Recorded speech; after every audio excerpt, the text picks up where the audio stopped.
Canada जे वज़ीर आज़म Justin Trudeau इस्तीफ़ा ॾियण जो ऐलान करे छॾियो आहे। हिन अहिड़ो ऐलान पंहिंजी जमायत अंदरि ऐं ॿाहिरि वधंदड़ सियासी दबाउ ऐं अवामी सर्वे में मुख़ालिफ़ धुरि जी जमात कंज़र्वेटिव पार्टी जी वधंदड़ हिमायत सबबु कयो आहे, जंहिं करे संदसि मक़बूलियत में मुसलसल घटिताई अची रही हुई।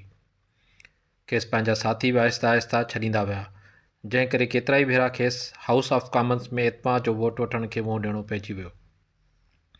जस्टिन ट्रूडो मूजिबि गवर्नर जनरल संदसि पार्लियामेंट मुअतली वारी दरख़्वास्त क़बूल करे वरिती आहे, जंहिंसां पार्लियामेंट में मुबाहिसे तोड़े वोट जी का बि कार्रवाई न थींदी ऐं पार्लियामेंट तालील पिणु न थींदी, जंहिं करे इहा मुदत 24 अप्रैल ताईं हूंदी, जंहिं करे ख़्याल सां चूंडे वठंदी।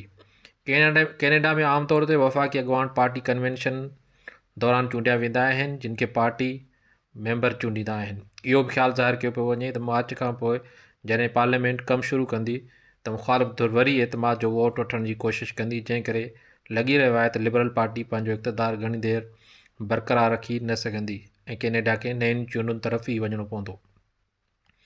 9 सालनि खां इक़्तिदार में रहंदड़ जस्टिन ट्रूडो 2015 में कैनेडा जी वज़ारत उज़्मा जो मनसबु संभालियो ऐं पंहिंजी जमायत लिबरल पार्टी जी क़यादत कंदे मुल्की सियासत में अहम किरदारु अदा कयो ऐं हू कैनेडा जो मक़बूल ऐं उसूल पसंद अॻुवान थी उभिरियो।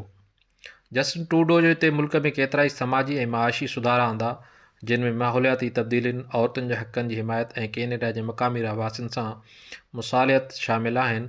उते हिन केतिरनि चैलेंजिस ऐं स्कैंडल्स खे मुंहुं पिणु ॾिनो। साल अॻु 2023 में हिन ऐं संदसि शरीक हयात सोफ़ी पंहिंजे 18 सालनि जी अज़दवा जी ज़िंदगी ख़तमु कंदे अलहिदगी जो ऐलान पिणु कयो।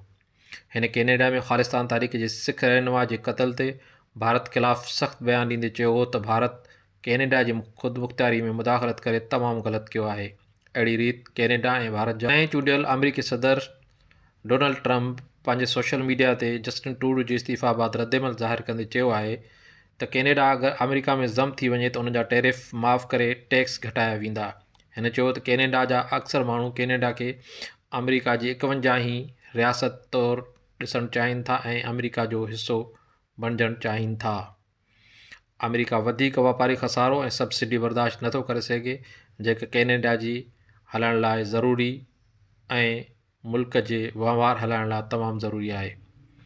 होरां जस्टिन ट्रूडो जे इस्तीफ़ा खां पोइ कैनेडा जे वज़ीर आज़म लाइ लिबरल पार्टी जे Chrystia Freeland, Anita Anand, Mark Carney, François Philippe Champagne, Melanie Joly ऐं ॿियनि नालनि ते ग़ौर शुरू कयो वियो आहे, जिन मां इम्कान आहिनि त कंहिं हिक जी चूंड करे वज़ीर आज़म कयो वेंदो।